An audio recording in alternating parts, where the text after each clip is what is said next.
Welcome.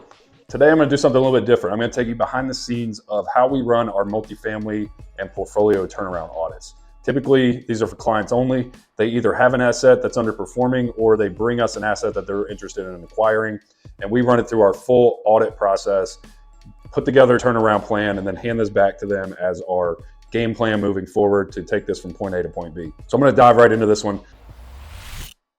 This is the first property. It's located in Pulaski, Virginia. And you can see up top here is the 5-unit apartment building. And then behind it, there are 2 storage units. This is an old Google photo. So there's actually new roofs on these, new siding, same with the building, but they could still use some TLC, to be honest with you. So severely underperforming, but that is part of the value add. The lot goes all the way back here to the train tracks. So I'll get into my client. He actually has 50 extra storage units that he's planning on doing some site work and putting on this property. So that's a huge value add to the asset right there, being able to come in and actually add additional units at a pretty low cost because he already has the units. Plus, this has been zoned for that specifically. So he's saving costs on engineering, site plans, all that stuff. It's already zoned for more units. We just have to go in and actually do the excavating, groundwork, stuff like that. So that was a huge piece of this, making a lot of sense for him on the acquisition side. The other one is a single family house. So I mentioned there's 2 single family homes. This is a 3-bed, 2-bath that is part of this deal, and it's currently vacant. So that leaves some upside to be able to sell it as soon as we acquire it, which is going to be part of the plan. And again, I'll get into that here in a second. And then this is the second single family home that's going to be included. It's a double wide that sits on a pretty large lot. If you can see back here, the lot goes all the way back. And there's actually been a development approved. I'm just trying to see if it will show on this map. Can't see it here, but they ripped out all these mobile homes and put new double wides in back here. So this whole lot now has, I think, 10 double wides on it that are all rentals. They're pretty small, so they're kind of like tiny home type rentals, but that's leaves some upside for this property as well if somebody wanted to come in and do the same thing. But for this property specifically, my clients are planning on acquiring all of this together, selling off the single family units, and then turning around, taking that capital and using the capital to do the improvements of the apartment building and the storage units on site. So that's kind of the thesis and game plan. Now that you know the assets, I'll show you just what our turnaround checklist kind of looks like. This is how we go into every deal, the things that we need to hit. Obviously, there's a lot more in-depth portion of this, but we always implement what we call a case framework on all of our turnarounds. And that stands for current state, find the current state of the property, figure out all the financials, get the property info, the unit count, all the, verify all the agreements and leases, things along those lines, and then come up with whatever the goal or the thesis is for this property. And we've kind of already mentioned, we're going to acquire them all together and then planning on selling off the single family to raise the value of the multifamily and have a little bit more economies of scale there. After the current state, we come up with the action plan. So we will take everything that we've identified in the current state audit, and then we put together an action plan. So what are the operational challenges within this? What are the area comps? What are some of the value add levers that we can tweak and add to the property to make it more valuable and potentially operate better, lower expenses, raise income, make the property function more efficiently, and that affects directly the NOI of the property. And then we come up with an action plan and like a phased and budgeted approach at that point. So after that, and we have those 2 things in place, we can run a new pro forma valuation. We take what we currently had or currently have with the current state, and then we do a pro forma valuation, which shows this is what our expected returns are going to look like. If we raise rents, if we add units, if we lower expenses, what does that NOI number look like? And then what does that directly do using a cap rate to the value of the property from where it is now to where it could be after that? And then if, we're planning on selling this or exiting at some point, we'll provide a CMA. If it's a long-term hold, we kind of just go off the pro forma valuation. But if they're planning on selling this within a 2-3 year period, we'll actually put a full CMA together for them to do that. And then we put an execution plan together. So the summary of our services for Haven Management Group, which we do acquisition, obviously these audits. So we'll do audit, acquisition, construction management, and then on the back end, long term, we do property management and asset management for our clients. So we'll summarize that, tell them what we think makes sense, what doesn't. They don't have to work with us after the acquisition phase, but a lot of them plan on it because we have a team that can come in and implement the plan that we put together. Hey guys, real quick, if you've got a multifamily property or portfolio that you're looking to purchase and you need to run an audit like this, we're more than happy to do it for you. Or maybe you have properties already and you can't figure out why you're not getting the cash flow or the value that you feel like it should be pulling. We take looks under the hood like this every single day. Whether you're self-managing or you have a property manager in place, we'd love to come in, be a second set of eyes for you. So you can always reach out to me directly. My email is cody@havenpm.us, or find us on LinkedIn or Instagram and send us a direct message. We'd love to talk to you. Now let's get back to this. So that's our checklist. We've gone through the properties. Now let me show you just a kind of a dumbed down version of what the phased approach looks like. So we'll start with the current state of the property. The acquisition price is going to be $800,000. That's what we landed on with this one. Plan on closing the end of February. The bank was gracious enough to give us an $800,000 loan. So they loved the plan that we put together. They're going to finance 100% of it, which is pretty rare, I realize. But the client has a huge track record in this area. He's been doing this type of commercial acquisition for probably 40 years now. So he can walk into the bank and they'll give him the money, which is nice. So $800,000 at 6 3/4 for 25 years. That leaves a payment of about $5,527. So we take that number, then we go into our audit process, which, like I said, I've saved you guys the time of actually doing all the data input in front of you. If you want to see that, let me know. But it's pretty boring. So that's the grunt work kind of thing. But you can see here, building one, it shows, and I did not black out these addresses, so good for me. I had to get my marketing person to take care of that. Anyway, you can see monthly revenue coming in. This is the current value and current state of the property. Monthly revenue coming in for the apartment units, which translates over to our annual revenue for those, and we calculate vacancies later down in the spreadsheet. But you can see, annual pricing, comes down to about $60,000 of income for the apartment building.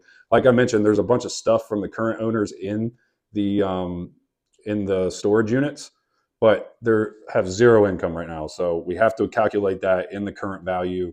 This is not the stabilized pro forma value. This is what's actually happening right now, which is super important to have a good grasp on. And then we look at the single family homes. One's rented for $1,200, one's rented for $900 a month.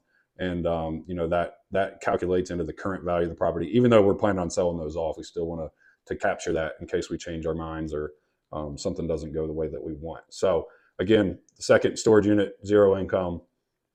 And then super important piece, that brings our total income about $85,200 for this property. And then we go into our expenses. So our property management fee, even if we don't charge 10%, we like to run our current numbers at 10%. Just helps kind of de-risk the property. If that number's lower, then it's even better on the performance. We ran vacancy on this one at 10%. Obviously, the storage unit vacancy is kind of factored into it because there's zero income on the property. So I think storage, you're usually 20-25% as expected vacancy. So we'll factor that in as we get into the stabilized section of it. And then our accounting fees, insurance, licenses and fees, which is kind of built into our accounting stuff. Taxes on the property have been calculated. Repairs and maintenance expected around $5,000. Storage units, pretty low maintenance, things along those lines. Our electric, water, internet, things along those lines. Tenants pay all the utilities on the apartments, so that keeps numbers down quite a bit. But the owner is paying this water bill, so that's something that in the pro forma inefficiencies, we can pass that on to the tenants to keep that cost down as well. So that gives us an NOI of about $48,560. If we use a 7% cap rate, which is pretty conservative for this area, it's pretty in line with what most appraisers do from our experience. That gives us a total value of about $693,000.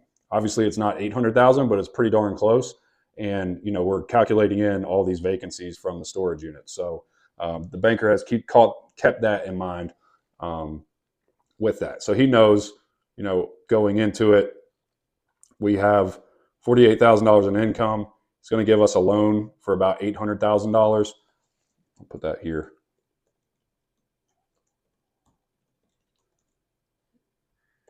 75% for 25 years. So when I input the loan amount, the loan payment is $5,964, and the annual payment is $71,568. Most lenders would look at this and say, absolutely not. We're not going to lend you the money because this debt service ratio, which is what most banks look at, they want to see it between a 1.2 and a 1.3, if not higher, obviously. So right now, the NOI is less than what the debt service is going to be. But what's important is this turnaround plan that we put together, because the banks want to see that. They want to say, okay, if you're coming to me for $800,000, why am I going to lend you that when it's not bringing in enough income to support what you're actually going to have to pay out?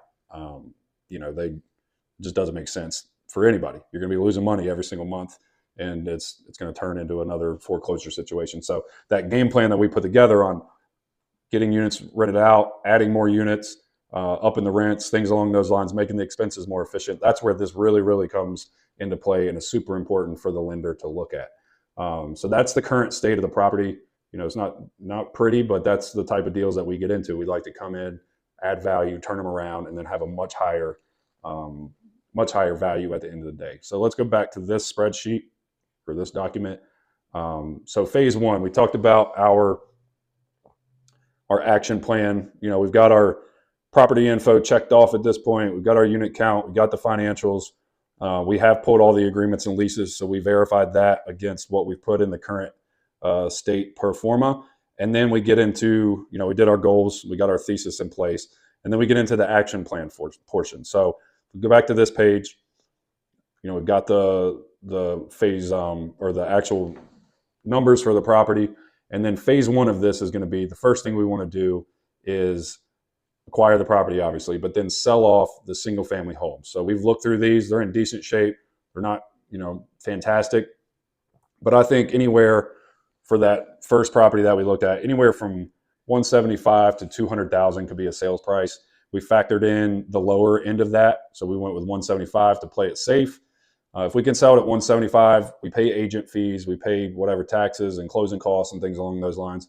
Gives us net proceeds on this one of about $162,000. The second property, a little bit worse shape, smaller house. It's on a nice lot, but we think anywhere between 150 to maybe 180 for this one. Hopefully, we'll try and shoot for the higher number, obviously. But if we're running these pro forma numbers, we want to be pretty risk averse and try and keep it safe. So let's say it's 150,000 after closing costs are paid, commissions, things along those lines. That gives us net proceeds of about $139,000 for that property if we sell it on the low end.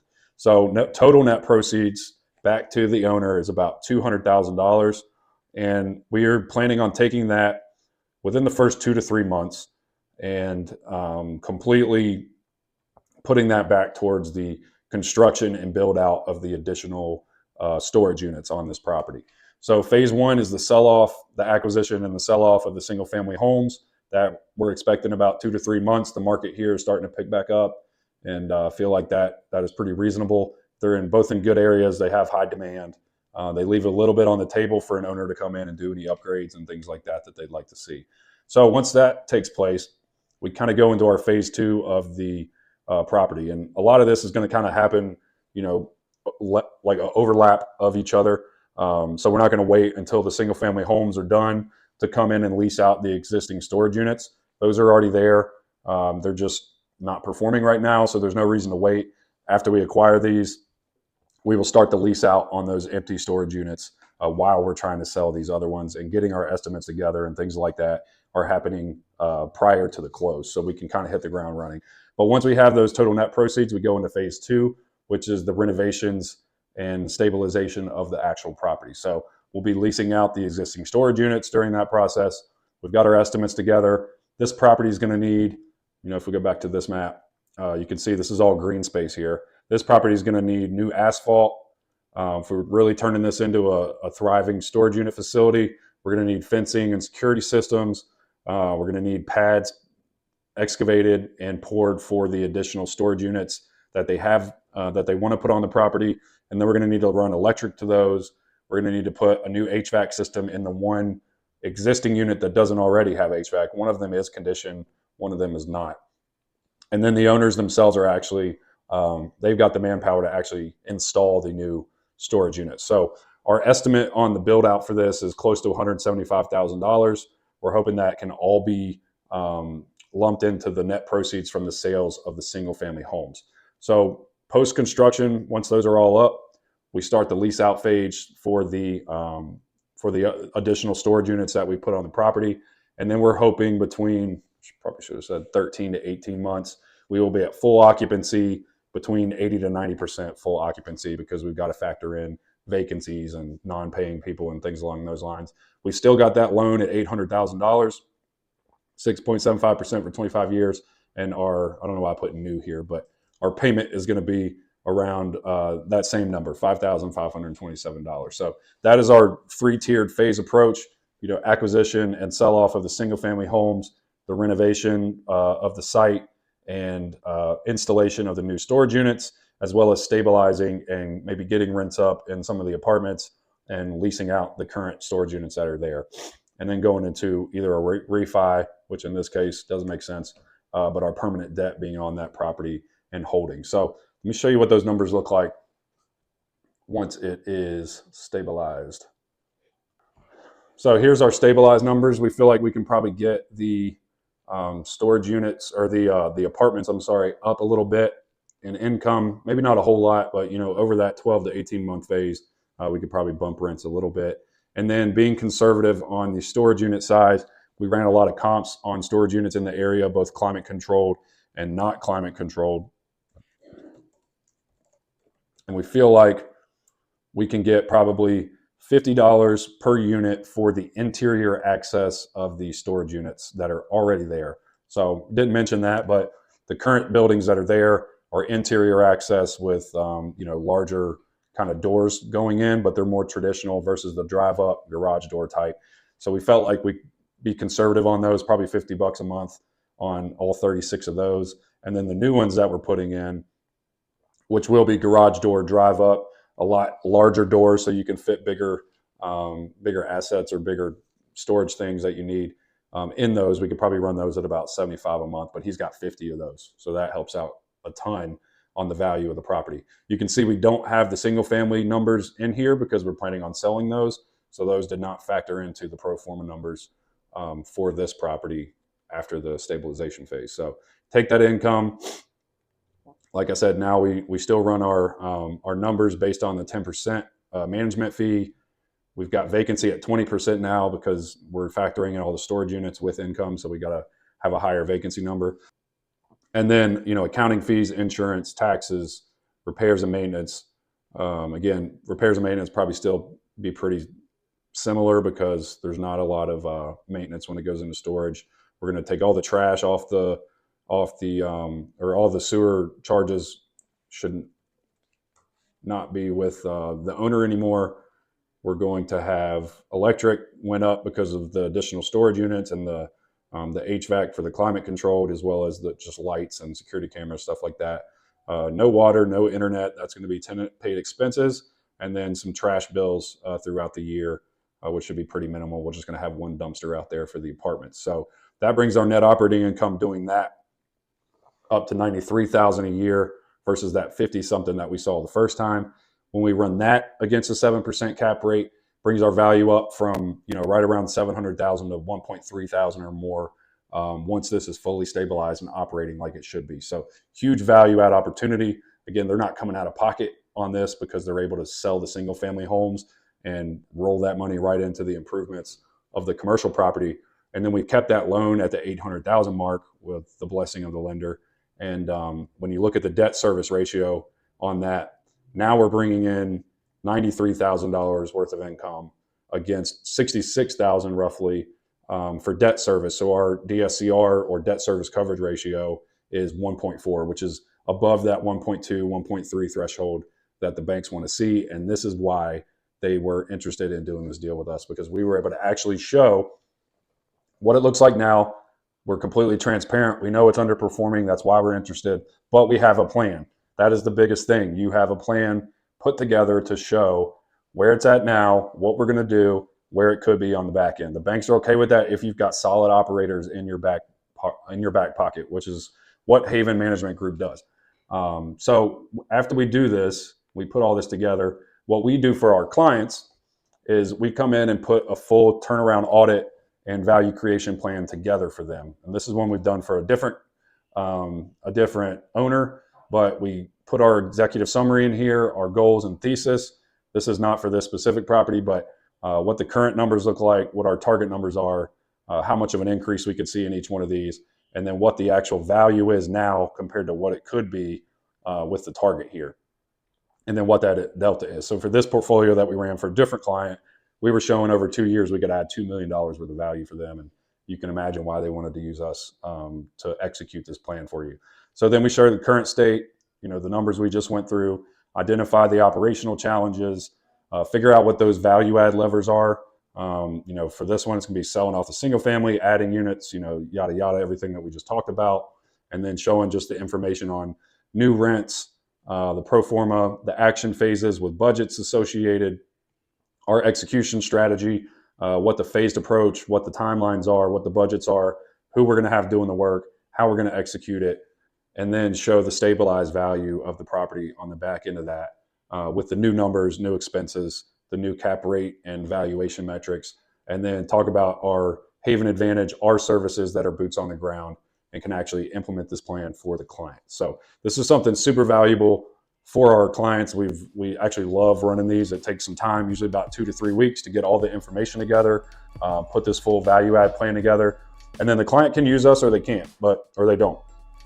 And 9 times out of 10, they want us because we show that we're competent and we've got the plan and we've put some thought behind it and we've got the people to actually do the work, and let them continue to either look for more deals or work their day job or do whatever they were doing, but this asset can turn into a performing cash flowing asset for them. So that's why this has been so valuable and why clients have trusted us to take on turnaround projects like this. So if you're interested in doing one of these, or you've got a property that you want to run this on before putting an offer in, or you have just an underperforming property right now, we would love to take a look at it for you.